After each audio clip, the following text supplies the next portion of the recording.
Supreme court में सुन्नी इत्तेहाद council को मखसूस नशिस्तें न मिलने के खिलाफ दरख्वास्त की समाअत चीफ जस्टिस काजी फायज ईसा ने कहा, इंट्रा पार्टी इंतखाबात करा लेते सारे मसाइल हल हो जाते। जस्टिस अतहर मिनुल्लाह ने कहा, असल स्टेक होल्डर वोटर है जो हमारे सामने नहीं। पीटीआई मुसलसल शिकायत कर रही थी, लेवल प्लेइंग फील्ड नहीं मिल रही।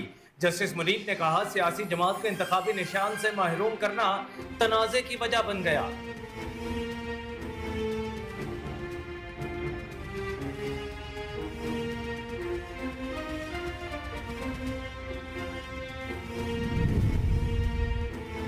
वज़ीर-ए-आज़म शहबाज शरीफ 4 रोज़ा दौरे पर चीन पहुंच गए। वज़ीर-ए-आज़म शहबाज शरीफ लाहौर एयरपोर्ट से चीन के लिए रवाना हुए। नायब वज़ीर-ए-आज़म इसहाक डार, वफाकी वज़ीर इत्तलात अताउल्लाह तारड़ समेत दीगर वज़रा, पाकिस्तानी ताजरों और सनमाकारों का बड़ा वफ़द भी उनके हमरा है।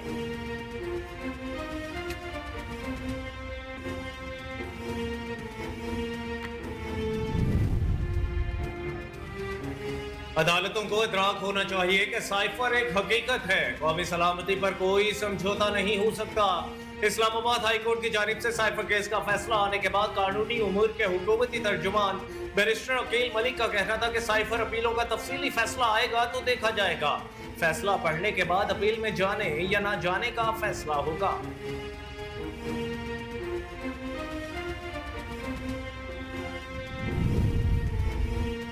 साइफर की डी क्लासिफाइड तमाम कॉपियां वज़ारत खारजा को वापस मौसूल हो गई। चेयरमैन सेनेट और स्पीकर कौमी असम्बली ने साइफर की डी क्लासिफाइड कॉपियां दफ्तर खारजा को वापस कर दी। पीटीआई हुकूमत में साइफर कॉपियां चीफ जस्टिस, स्पीकर कौमी असम्बली और चेयरमैन सेनेट ऑफिस को अरसाल की गई थी। जराये के मुताबिक साइफर की डी क्लासिफाइड कॉपियां स्पीकर और चेयरमैन सेनेट ऑफिस से वापस दफ्तर खारजा जमा करवाई गई थी।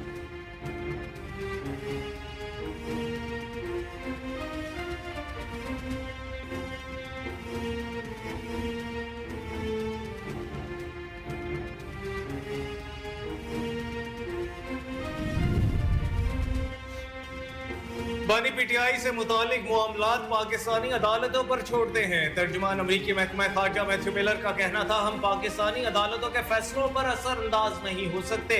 इल्जामात पर पाकिस्तान की अदालतें अपने कवानीन के तहत फैसले करेंगी।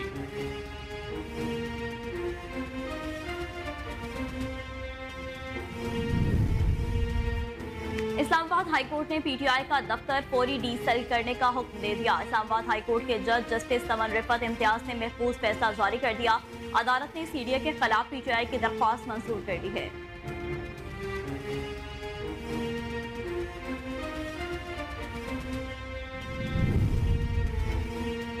लाहौर हाईकोर्ट ने सरकारी वकील से नया तरमीमी ऑर्डिनेंस सुप्रीम कोर्ट में चैलेंज होने या ना होने पर तफसील मांग ली। लाहौर हाईकोर्ट के जस्टिस शुजात अली खान ने नैब ऑर्डिनेंस के जरिए जिस्मानी रिमांड 40 रोज करने के खिलाफ शहरी मुनीर अहमद की दरखास्त पर समाअत की।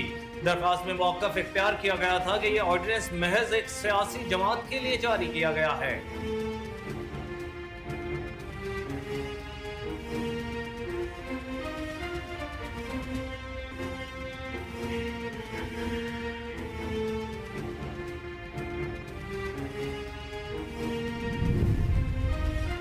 सनमाचारी रोकने के लिए ट्वीट करने वाले अपने ट्वीट से इनकारी है। अताउल्लाह तारड़ ने कहा कि हमारी हुकूमत के हल्फ उठाने के बाद से अच्छे माशरी इदादोशुमार सामने आ रहे हैं। आलमी जरीदे भी हमारी कारकर्दगी की बात कर रहे हैं, जबकि इससे कबल डिफॉल्ट की बात होती थी।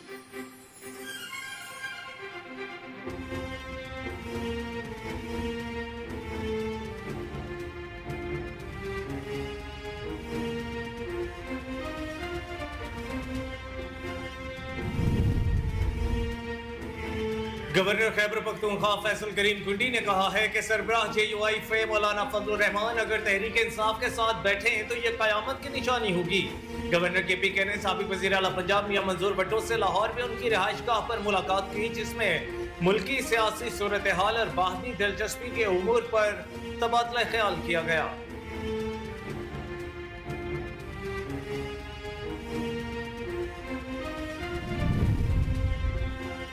अदलिया मुखालिफ बयान पर MQM पाकिस्तान के रहनुमा मुस्तफ़ा कमाल ने गैर मशरूत माफी मांग ली। मुस्तफ़ा कमाल ने सुप्रीम कोर्ट कराची रजिस्ट्री में बयान हल्फी जमा करवा दिया।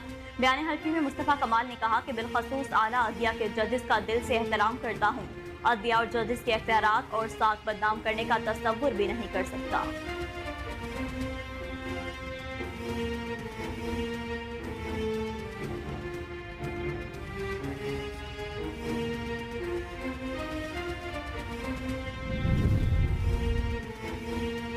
डॉक्टर आफिया सिद्दीकी के वकील क्लाउस स्टेफर्ड स्मिथ ने दावा किया है कि डॉक्टर आफिया को जेल में एक बार फिर जिनसी ज्यादती का निशाना बनाया गया है। अमेरिका की रियासत टेक्सास की फोर्ट वर्थ जेल में कैद डॉक्टर आफिया के बारे में वकील ने कहा, 2 हफ्ते पहले एक गार्ड ने डॉक्टर आफिया से सजा के तौर पर ज्यादती की।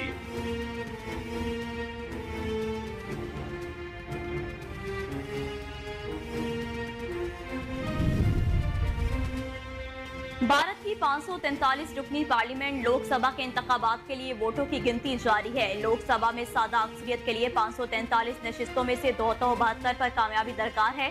भारतीय मीडिया के मुताबिक इंतखाबात के नताइज को देखते ही इब्तदाई रुझानात में मोदी की बीजेपी को बड़े अपसेट का सामना है। बीजेपी को 239 नशिस्तों पर बढ़तरी हासिल है और बीजेपी इत्तेहाद एनडी 294 नशिस्तों पर आगे है, जबकि कांग्रेसी इत्तेहाद इंडिया 234 नशिस्तों पर आगे है। ऑपोजिशन जमात कांग्रेस 97 नशिस्तों के साथ दूसरे नंबर पर है। एग्जिट पोल में मोदी के इत्तेहाद एनडीए की बड़ी कामयाबी की पेशगोई की गई थी, लेकिन बीजेपी की जेर क़यादत इत्तेहाद को भारी अक्सरियत मिलने का इम्कान नहीं है।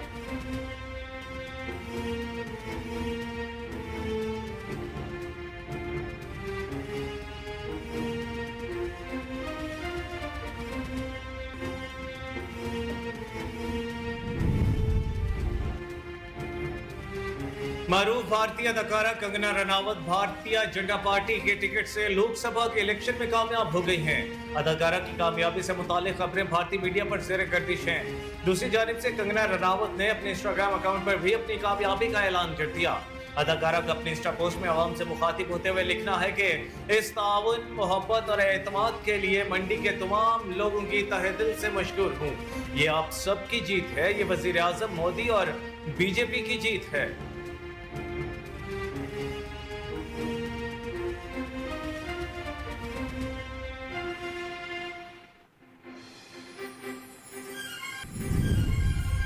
मलिक की साबिक अहलिया सानिया मिर्जा का कहना है कि मुझे अभी दूसरी मोहब्बत ढूंढनी है।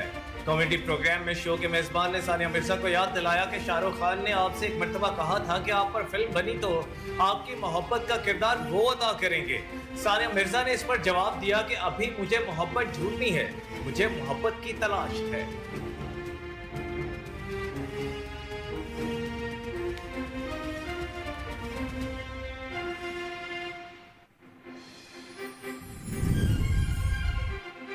बॉलीवुड अदाकार वरुण धवन भी बेटी के बाप बन गए। मारूफ अदाकार वरुण धवन के वालिद और बॉलीवुड के मशहूर डायरेक्टर डेविड धवन ने मुंबई के मकामी अस्पताल के बाहर मीडिया से गुफ्तगू करते हुए बताया कि वरुण धवन और नताशा दलाल बेटी के वालिदैन बन गए हैं। डेविड धवन ने नेक ख्वाहिशात का इजहार करने पर मद्दाहों का शुक्रिया अदा किया। अपने वालिद के साथ मौजूद वरुण धवन ने कहा कि सब ठीक है।